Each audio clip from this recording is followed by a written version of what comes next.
Not just countries, many companies are also going through the same phase of helplessness. One of them is Byju's, the Indian edtech company based in Bengaluru. Their story is well documented: an impressive rise during the pandemic, a rushed expansion plan, and now a case study on how not to run a startup. Byju's is in the news again, which obviously means they're cutting more jobs. Reports say up to 4,000 employees could be fired. Even senior management is at risk. It's part of their new cost-cutting measure.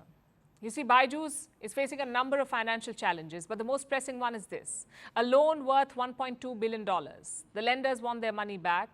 So what's the company's strategy? Well, a new CEO has taken over. He took over last week. He plans to shake things up at Byju's. And in the corporate world, that often means firing people. The company presently has 35,000 employees. Up to 4,000 of them could be fired. That's around 12% of their workforce. At its peak, Byju's had 52,000 employees. This was during the pandemic in 2021. That was their peak. But beyond firing people, what is the rescue plan? Reports say Byju's wants to bring more students to offline centers, which is a bit strange because their whole brand was built around online learning, and now they're going offline. Another strategy is divesting foreign assets. Remember the famous Byju's acquisition spree? They were buying edtech centers for fun. Well, that has backfired. The company is now looking to sell off foreign assets, like Epic, which was acquired for $500 million, and Great Learning, which was bought for some $600 million. But will it be enough? You see, Byju's is not just any startup. It was the startup in India.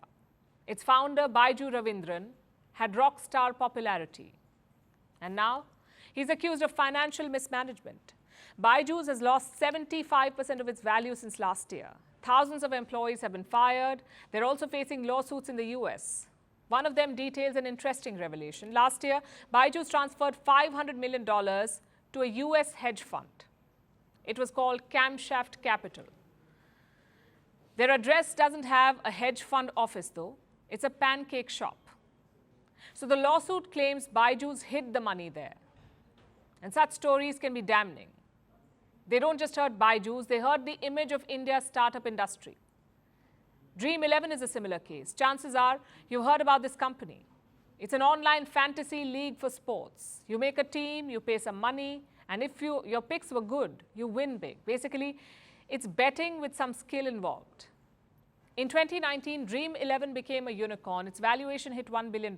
Today, the company sponsors the Indian cricket team's jersey, probably the most coveted marketing real estate. But this week, Dream11 got a notice. It was accused of evading taxes. And how much money are we talking about? 40,000 crore rupees.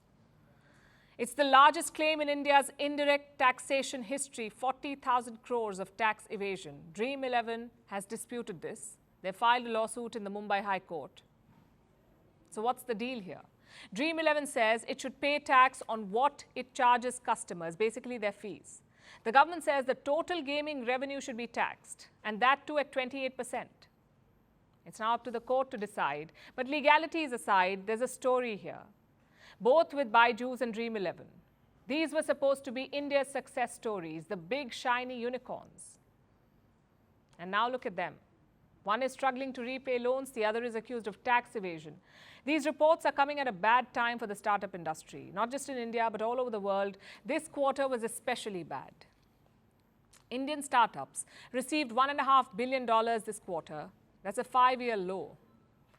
And despite that, India is actually one of the bright spots. A recent survey looked at startups which received more than $50 million in funding, and India ranked 4th on their list. Only the US, China, and the UK ranked above India. So the backdrop is a delicate one. There is a global investment winter, but India is somehow beating the trend. And in that context, such headlines can be counterproductive. They can scare investors away. Having said that, it's also an opportunity, a chance to show financial resilience, a chance to make things right and to hold people accountable. Investors look at these attributes too. So this period of trouble is a litmus test for Indian startups. The brave will survive, the others won't.